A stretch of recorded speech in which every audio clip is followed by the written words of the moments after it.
Assalamualaikum warahmatullahi wabarakatuh. Belakangan ini dunia maya lagi ramai lagi. Bukan karena gosip artis, bukan juga karena trending challenge yang aneh-aneh. Tapi karena satu sosok yang katanya menggugat sistem pesantren. Ya, siapa lagi kalau bukan Guru Gembul. Ya, guru tapi gembul. Jadi sebelum kita ikut-ikutan nyinyir di kolom komentar, mari kita bedah dulu dengan nalar yang jernih. Apa sih sebenarnya yang dikritik sama Guru Gembul? Dan di mana letak salah pahamnya? Inilah nalar santri Amsilati. Tempat kita bahas isu dengan nalar, bukannya dengan emosi. Asli itu pemilik pondok pesantrennya, saya mohon maaf ya, itu SDM-nya rendah sekali. Kalau SDM serendah itu jangan bikin lembaga pendidikan, karena lembaga pendidikan itu orang-orang yang SDM-nya tinggi ngedidik orang-orang supaya SDM yang lainnya juga jadi tinggi gitu. Beberapa waktu lalu, Guru Gembul menyampaikan komentar yang menyinggung Kiai Haji Abdus Salam Mujib, pengasuh pesantren Al-Khazini. Ia mengatakan bahwa pengasuh pesantren memiliki SDM yang rendah, bahkan tidak pantas mendirikan lembaga pendidikan yang harusnya diisi oleh orang-orang yang ber-SDM tinggi. Pernyataan ini bukan cuma keliru, tapi juga sangat dangkal secara penalaran. Pertama-tama, mari kita objektif terlebih dahulu. Tragedi robohnya Al-Khazini memang musibah yang besar, dan di situ tentu ada yang harus dievaluasi. Ada indikasi kekeliruan dalam struktur konstruksi bangunan, dan pesantren harus terbuka terhadap hal itu, melakukan introspeksi, perbaikan, serta memastikan keamanan di masa depan. Dan kami di Nalar Santri Amsilati sepakat dengan itu. Kita tidak alergi kritik selama datang dari nalar yang sehat dan hati yang jernih. Karena tugas kita bukan membungkus kesalahan, tapi memperbaiki dengan ilmu dan hikmah. Tapi masalahnya ketika evaluasi berubah jadi vonis dan kritik bergeser jadi hinaan, itu bukan lagi nalar, itu kelok logika. Memberi cap bahwa Kiai Haji Abdus Salam Mujib ber-SDM rendah karena satu insiden bangunan runtuh, itu sama aja kayak menilai samudra dari cipratan air. Menghakimi pengasuh karena musibah teknis tanpa menelusuri konteks dan tanggung jawab struktural, itu penalaran yang loncat dari pagar. Padahal secara teknis sudah jelas, yang terjadi adalah kesalahan struktur dari tim ahli dan mandor bangunan, bukan kelalaian langsung dari pengasuh. Ya, tapi kita juga tahu, secara moral seorang pemimpin memang akan ikut dalam memikul beban tersebut. Jadi wajar kalau semua pandangan akhirnya tertuju padanya. Karena ya begitulah tabiat kepemimpinan. Ikut menanggung luka, mesti bukan dialah penyebabnya. Tapi sebelum buru-buru menilai, coba lihat, siapa sosok yang kita bicarakan. Kiai Haji Abdus Salam Mujib bukan sosok sembarangan. Beliau adalah pengasuh yang memiliki sanad keilmuan yang jelas, bersambung dari guru hingga guru sampai ke Rasulullah SAW. Beliau mendidik, mencerdaskan, dan mengajarkan ilmu dengan penuh keikhlasan tanpa pamrih, tanpa sorotan juga. Dan hasil dari didikannya nyata. Lihatlah Kang Syahlendra Haikal, santri usia 13 tahun, yang bahkan saat terhimpit reruntuhan dan beton, masih sempat mengingat kewajiban sholat. Bahkan ketika menemukan air di dekatnya, ia tidak meminumnya, karena ia tidak tahu siapa pemiliknya. Inilah hasil dari pendidikan Kiai Haji Abdus Salam Mujib. Membangun manusia beradab bukan hanya berilmu. Allah berfirman dalam Quran surah Al-Hujurat ayat 13. A'udzu billahi minasyaitonir rajim. Bismillahirrahmanirrahim. Inna akramakum indallahi atqakum. Sesungguhnya orang yang paling mulia di antara kamu di sisi Allah adalah orang yang paling bertakwa. Bangunan bisa runtuh, tapi hati para santri tetap tegak. Dan itulah yang dinilai oleh Allah. Jadi kalau masih ada yang bilang Kiai Haji Abdus Salam Mujib itu ber-SDM rendah, pertanyaannya sederhana. SDM macam apa yang bisa melahirkan santri dengan iman setangguh itu? Sekarang gini aja, kalau orang yang disebut guru ini memang SDM tinggi, hasil didikannya mana? Apakah melahirkan akal yang jernih dan hati yang lembut? Atau justru lidah tajam dan jempol yang ringan untuk memvonis orang? Kalau yang dia ajarkan cuma cepat menyimpulkan dan hobi menggiring isu, lalu bilang pengasuh pesantren itu SDM-nya rendah, ya justru di situ letak rendahnya. Jadi Sobat Nalar, yuk ukur pakai akal sehat. Siapa yang benar-benar mendidik dan siapa yang cuma pandai memperkeruh? Bahkan ada kejadian yang cukup mengerikan, misalkan di Garut. Ada pesantren yang ustadznya itu disujudi. Ustadznya disujud. Jadi santrinya sujud ke kiainya itu. Itu budayanya begitu. Budayanya gitu. Lebih feodal banget ya. Kakinya diciumin gitu. Tradisi berarti kali gitu. Kakinya diciumin, makanan bekasnya itu, makanan bekas kiai itu dijadiin rebutan sama kiainya. Tapi itu tidak dipermasalahkan, tidak dipublikasikan karena dilindungi sama politikus yang dapat suara dari pesantren itu. Oke. Kali ini kita bergeser ke statement lain. Masih dengan orang yang sama. Yaps, lagi-lagi yang mulia Guru Gembul. Beberapa waktu lalu, Guru Gembul sempat menyinggung. Katanya, ada pesantren di Garut, di mana santrinya sampai sujud ke gurunya. Tapi anehnya, kalimat itu ia lanjutkan dengan penjelasan bahwa sujud yang dimaksud adalah mencium kaki gurunya. Nah, jelas, ini aneh. Karena sujud dan mencium kaki, itu dua hal yang sangat berbeda. Pesantren justru tegas melarang sujud kepada makhluk. Karena sujud itu bentuk penghambaan. Dan penghambaan hanya layak ditujukan kepada Allah Subhanahu wa Ta'ala semata. Tapi mencium kaki atau tangan guru itu bukan bentuk penyembahan, melainkan ta'zim atau penghormatan. Penghormatan cinta dan rasa terima kasih kepada orang yang telah berjasa membimbing jalan hidupnya. Secara bahasa, sujud itu disertai niat ibadah. Kalau tidak ada unsur ibadah, tidak ada niat mengkultuskan, maka itu bukan sujud, tapi adab.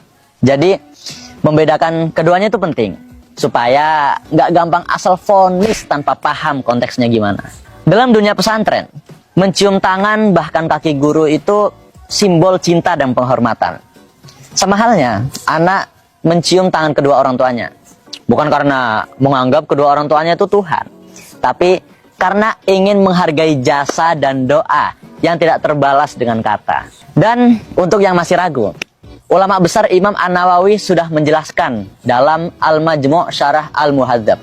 Bunyinya, takbilu yadir rajuli as-solihi awil alimi awiz zahidi li solahihi wa dinihi la ba'sa bihi wa takbilu rijlihi kadzalik. Artinya, mencium tangan orang soleh, alim atau zuhud karena kesolehannya dan agamanya itu tidak mengapa, tidak ada masalah.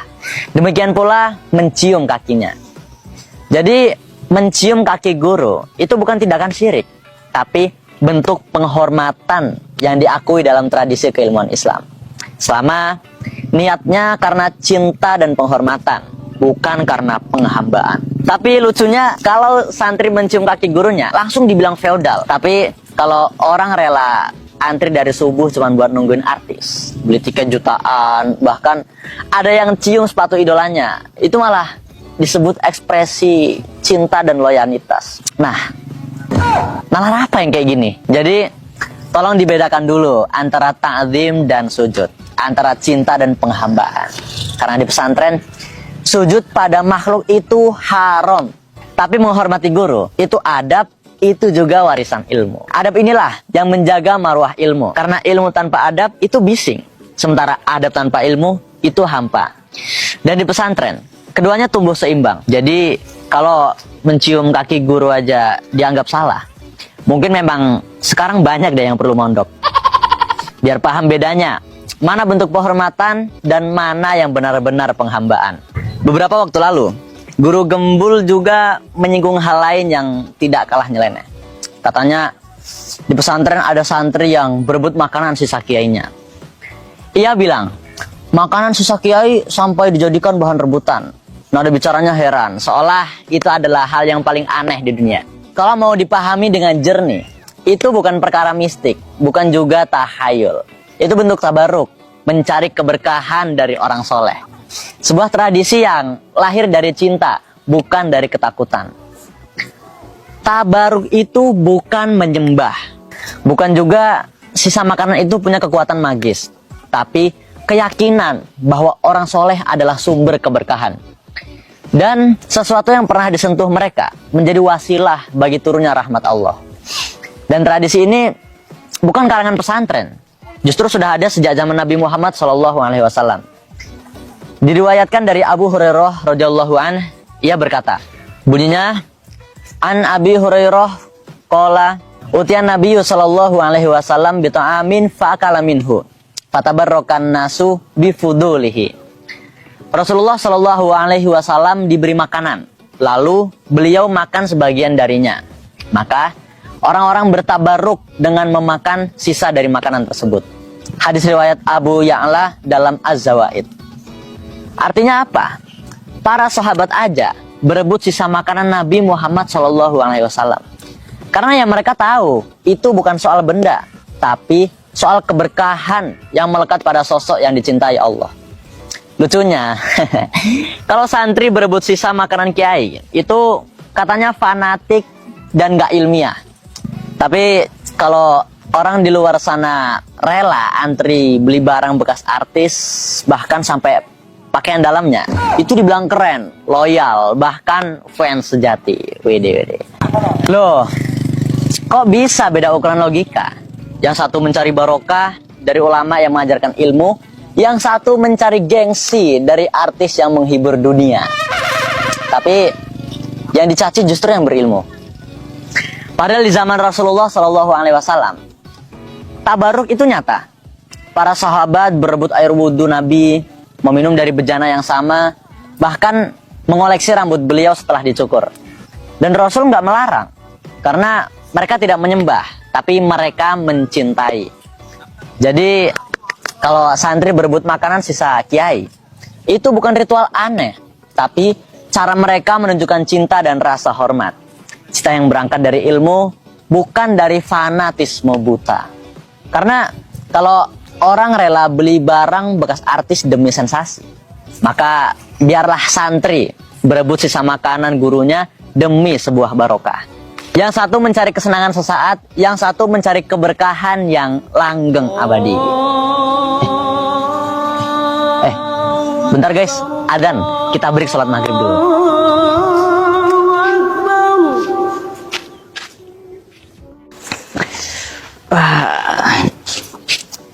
Alhamdulillah. Tenang rasanya kalau udah sholat. Oh ya, nyampe mana tadi guys? Nah, ini.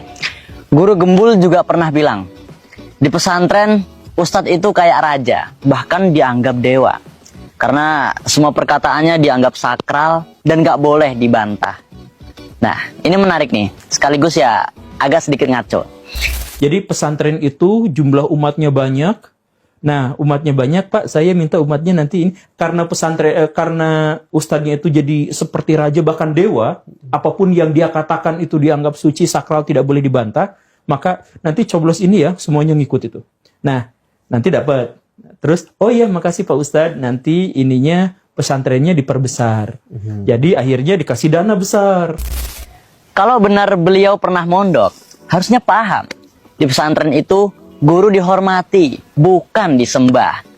Kalimat gak boleh dibantah, itu bukan berarti suci dari kritik, tapi bentuk adab terhadap ilmu. Dalam Ihya Ulumuddin karya Imam Al-Ghazali, dijelaskan dengan sangat indah. Bunyinya, wal ya'taqidil muta'allimu anna najatahu wa sa'adatahu fid dunya wal akhirah mutawaqqifatun ala syaikhihi falyu'azzimhu ta'ziman balighan wal yasduq fi khidmatihi wa ta'atihi ma lam ya'murhu bima'siyatillahi ta'ala fa innahu la ta'ah li makhluqin fi ma'siyatil khaliq. Artinya, hendaklah murid meyakini bahwa keselamatan dan kebahagiaannya di dunia dan akhirat itu bergantung pada gurunya. Karena itu, ia harus sangat memuliakan gurunya dan jujur dalam melayani serta menaatinya. Selama gurunya tidak memerintahkan dalam hal maksiat kepada Allah. Sebab tidak ada ketaatan kepada makhluk dalam bermaksiat kepada Sang Pencipta. Artinya, hormat iya, tapi taat buta itu tidak. Santri diajarkan adab dan logika sekaligus. Kalau perintahnya menyalahi syariat, maka tak ada kewajiban untuk taat. Jadi di pesantren itu, taat pada guru bukan mendewakan, tapi menjaga etika terhadap sumber-sumber ilmu. Karena kalau nggak ada adab, ilmu bisa liar dan logika itu bisa nyampe sombong. Lucunya, yang menuduh ustadz dianggap dewa. Kadang justru lupa bahwa ilmunya sendiri bersumber dari sanad para ulama. Kalau rantai keilmuan diputus, yang tersisa hanya opini, bukan hikmah. Dan mungkin guru gembul ini bukan nggak tahu, tapi saking banyaknya wawasan yang beliau kuasai, sampai lupa sama ilmu dasar pesantren. Mungkin perlu daftar mondok lagi kayaknya, biar ilmunya makin lengkap. Kalau perlu bisa tuh nyari bea santri, siapa tahu masih ada kuota gak tuh. Pesantren itu bukan tempat pengkultusan, tapi tempat penyucian niat, bukan pabrik fanatisme, tapi ladang pembentuk akhlak dan juga nalar. Jadi dari semua pembahasan ini, kita belajar satu hal yang sederhana, bahwa yang lahir dari pesantren itu bukan cuma pengetahuan, tapi kebijaksanaan. Bukan sekedar logika, tapi juga adab. Orang tua itu dihormati karena mereka menjaga anaknya dari api dunia. Tapi guru, kiai, mereka menjaga dari api neraka. Masa iya yang menjaga dari api neraka malah nggak boleh dihormati? Lucu juga kan kalau logikanya cuma berhenti di dunia, tapi buta sama arah akhirat. Dokter menyembuhkan penyakit jasmani dan tarifnya mahal, kadang jutaan bahkan sampai miliaran. Padahal penyakit jasmani itu kalau udah parah selesai di liang lahat. Tapi kiai, guru, mereka menyembuhkan penyakit batin, sombong, ujub, iri, ria, cinta dunia, dan keras kepala pada kebenaran. Nah, kalau penyakit ini dibiarkan, bukan cuma badan yang rusak, tapi hati juga busuk. Sekarang, coba jujur deh. Pernah nggak dengar orang disiksa kubur karena kanker? Nggak pernah kan? Tapi karena sombong, dengki, dan dusta, itu sering disebut dalam dalil. Dan sehebat-hebatnya dokter, nggak ada yang bisa nulis resep buat hati yang kotor. Lucunya lagi, biaya mondok anak di pesantren itu kadang cuma seharga 1 malam perawat inap di rumah sakit. Menjaga anak dari api dunia bisa semahal itu. Tapi menjaga anak dari api neraka justru disepelekan. Logika macam apa yang kayak gini? Makanya, kalau pesantren masih dijadikan bahan olok-olok, mungkin ya memang banyak yang belum paham. Di balik kesederhanaan pesantren, ada jasa besar yang tak terhitung nilainya. Karena mereka menjaga akal, hati, dan iman dari sakit yang tidak bisa diobati dunia. Dan untuk guru gembul, ada satu kalimat nih yang semoga diingat sampai kapanpun. Menalar dulu, menular kemudian. Terima kasih sudah menonton dan menalar bersama kami. Sampai jumpa di episode selanjutnya di Nalar Santri Amsilati. Santri menalar, dunia mendengar. Wassalamualaikum warahmatullahi wabarakatuh.